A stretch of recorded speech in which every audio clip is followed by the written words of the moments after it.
In this video, I'll show you how to make an Instagram note using the new update. First of all, make sure your Instagram app is updated to the latest version because this feature works only in the new update. Now open the Instagram app on your phone. After opening Instagram, go to your main feed.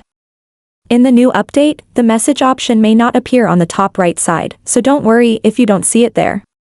Simply open your direct messages from the available option in the app. Once you are inside the DM section, you will see your profile picture with the note option. Tap on it to create a note. Now you can write a short message, share a thought, add an emoji, or even add music. After writing your note, tap on share, and your note will be visible to your followers or close friends. You can delete your note anytime or replace it with a new one by tapping on it again. That's how you can easily make an Instagram note using the latest Instagram update. Don't forget to like the video and subscribe to the channel for more helpful tutorials.